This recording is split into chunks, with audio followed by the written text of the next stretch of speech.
राधे राधे। हरे कृष्णा। आप सभी का हरे कृष्णा चैनल में स्वागत है। चैत्र का महीना शुरू हो गया है और चैत्र का महीना देवी भगवती को समर्पित होता है। इसमें माता के अलग अलग स्वरूपों को नित्य प्रतिदिन पूजन किया जाता है। तो आज आप चैत्र महीने में प्रतिदिन माता के स्वरूपों की कथा इस चैनल पर सुन सकते हैं। तो आज की कथा का आरंभ हम करेंगे दशा माता की कथा से। दशा माता का पूजन होली के बाद 10 दिन तक किया जाता है। 10 दिन तक दशा माता की कथाएं सुनी जाती हैं। दशा माता की कहानी कहने से सुनने से घर परिवार की दशा सुधर जाती है। अगर कोई बुरी दशा आई हो, कोई संकट आया हो तो वो भी माता की कृपा से दूर हो जाता है। बहुत समय पहले की बात है कि एक राजा था, उसकी 2 रानियां थी। बड़ी रानी के संतान नहीं थी, लेकिन छोटी रानी के एक पुत्र था। राजा छोटी रानी से और राजकुमार से बहुत प्यार करता था।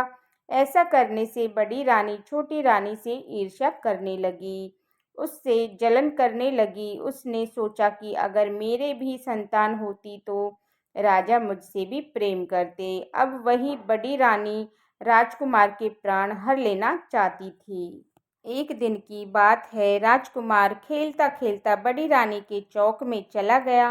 बड़ी रानी ने राजकुमार के गले में एक काला सांप डाल दिया। छोटी रानी दशा माता की भक्त थी, दशा माता का व्रत करती थी, कथा सुनती थी, कहती थी राजकुमार दशा माता का ही दिया हुआ प्रसाद था। दशा माता की कृपा से राजकुमार के गले में सांप बिना नुकसान पहुंचाए ही चला गया।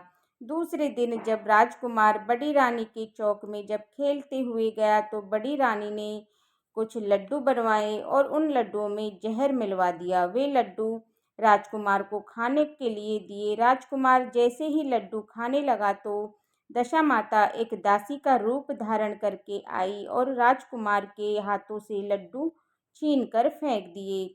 बड़ी रानी का ये बार भी खाली चला गया। अब तो बड़ी रानी को क्रोध आया और चिंता भी होने लगी, क्योंकि उसे तो किसी भी तरह उस राजकुमार को मारना था।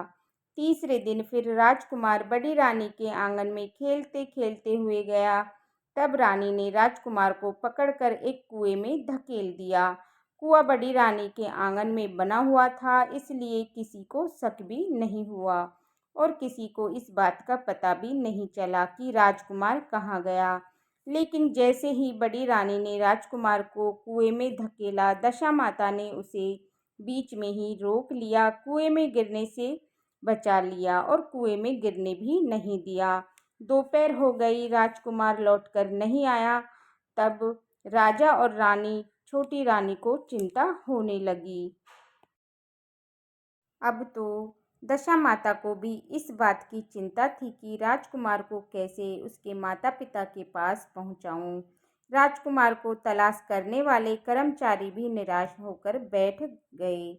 सब जने ढूंढ चुके थे, पर राजकुमार का पता कहीं भी नहीं चला। राजकुमार और छोटी रानी अपने पुत्र के शोक में रोने लगी। तब दशा माता एक बूढ़ी माई का रूप धारण करके आई। राजकुमार को उन्होंने अपने गले से लगा रखा था, एक वस्त्र में ढक रखा था और वे राजद्वार पर पहुंची। राजकुमार को वस्त्र में छुपाए हुए दशा माता ने उसी बूढ़ी महिला के रूप में भिक्षा मांगी। सिपाही धुतकारने लगे और कहने लगे कि तुम्हें अपनी भिक्षा की पड़ी है, हमारा राजकुमार खो गया है, सब तरह ढूंढ चुके हैं, राजकुमार का कहीं भी पता नहीं चल रहा है। सभी लोग बड़े दुखी हैं और चिंता में हैं और तुम हो कि तुम्हें अपनी भिक्षा की पड़ी है। तुम्हें इस दशा माता कहने लगी कि भाइयों, पुण्य का प्रभाव बड़ा ही विचित्र होता है। हो सकता है तुम मुझे भिक्षा दे दो तो मैं तुम्हें अपना खोया हुआ राजकुमार भी मिल जाए। इतना कहकर दशा माता देहली पर पैर रखने लगी। तब सिपाहियों ने उन्हें आगे जाने से रोक दिया। बस उस समय दशा माता ने उस बालक का पैर उस वस्त्र से बाहर कर दिया। सिपाहियों ने देखा कि ये तो वही राजकुमार का पैर है। उन्होंने अंदर जाने दिया अब दशा माता राजकुमार को लिए अंदर चली गई। उन्होंने राजकुमार को चौक में छोड़ दिया और वापस जाने लगी। छोटी रानी ने दशा माता को बूढ़ी महिला के रूप में पहचान लिया और उन्होंने पूछा, खड़ी रहो, तुम कौन हो? 3 दिन से मेरे बेटे को छिपाकर रख रखा था, बताओ तुमने ऐसा क्यों किया? तुम्हें मेरे प्रश्नों का उत्तर देना ही होगा। दशा माता जहाँ खड़ी थी वहीं पर खड़ी रह गई। तब उन्होंने कहा कि मैं तुम्हारे पुत्र की चोरी करने नहीं आई हूँ, मैं तो तुम्हारी आराध्य देवी हूँ, दशा माता हूँ। तुम्हें सचेत करने आई हूँ कि बड़ी रानी ने से बचकर रहना। बड़ी रानी तुम्हें ईर्ष्या करती है, तुम्हारे पुत्र को मार डालना चाहती है। एक दिन उसने तुम्हारे पुत्र के गले में काला सांप डाल दिया, उसे मैंने भगा दिया। दूसरे दिन जहर के लड्डू खाने को दिए, मैंने उसके हाथों से छीन कर फेंक दिए। इस बार उसने तुम्हारे बेटे को आंगन के कुएं में धकेल दिया और मैंने बीच में ही इसे रोक कर इसकी रक्षा की। इस समय बूढ़ी महिला के वेश में तुम्हें सचेत करने आई हूँ। यह सुनकर तो छोटी रानी दशा माता के पैरों में गिर गई और क्षमा मांगने लगी। छोटी रानी से विनती भाव से कहा कि जैसी कृपा आपने मुझ पर दर्शन देकर की है, मैं चाहती हूँ आप सदा इस महल में निवास करें। मुझसे जो भी आपकी सेवा पूजा हो सकेगी मैं कर दिया करूँगी। इस पर दशा माता कहने लगी कि मैं किसी भी घर में नहीं रहती हूँ, जो श्रद्धा से मेरा ध्यान स्मरण करता है उसके हृदय में निवास करती हूँ। मैंने तुम्हें साक्षात दर्शन दिए, इसलिए तुम सुहागिन को बुलाकर यथाविधि उनका आदर सत्कार करो, भोजन कराओ और नगर में ढिंढोरा पिटवा दो कि सभी लोग मेरा व्रत किया करें और मेरी पूजा किया करें, मेरा डोरा लिया करें। और इतना कहकर दशा माता वहाँ से अंतर्ध्यान हो गई। रानी ने अपने राज्य में सौभाग्यवती महिलाओं स्त्रियों को निमंत्रण देकर बुलाया। उपटन से लेकर श्रृंगार तक यथाविधि उनकी सेवा की, उन्हें भोजन कराया और दक्षिणा में बहुत से गहने, बहुत सा धन देकर उन्हें विदा कर दिया।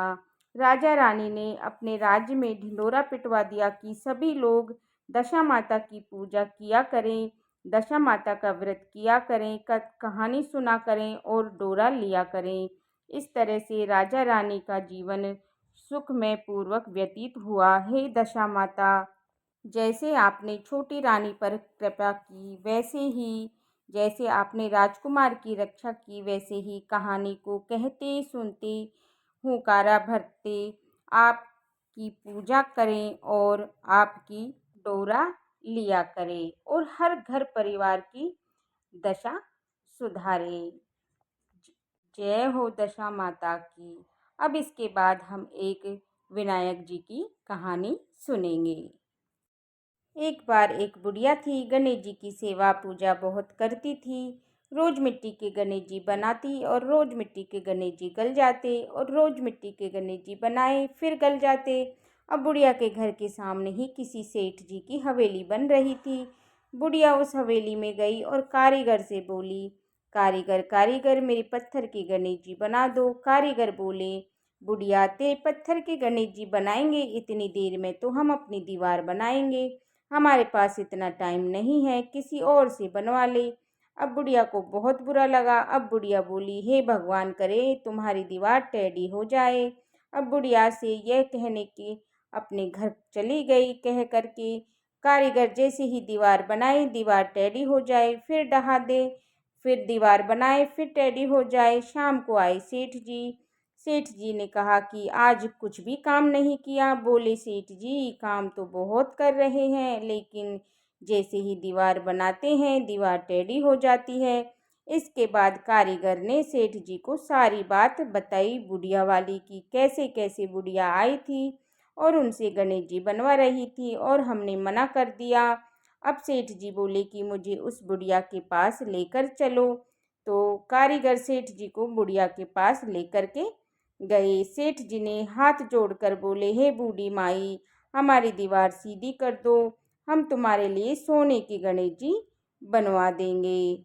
गणेश जी महाराज, जैसे आपने सेठ जी की दीवार सीधी की, वैसे ही इस कहानी को कहते सुनते हुंकारा भरते हुए सभी के सभी कार्य सीधे करना और सभी पर अपनी कृपा दृष्टि बनाए रखना। इस तरह से हमारी दशा माता की कथा पूर्ण हुई। फ्रेंड्स, इस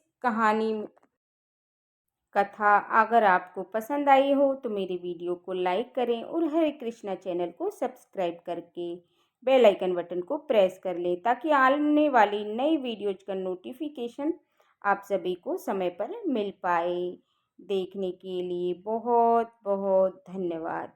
फिर मिलती हूँ आपसे अगले वीडियो में। तब तक के लिए राधे राधे। जय श्री कृष्णा। जय हो दशा मैया की जय।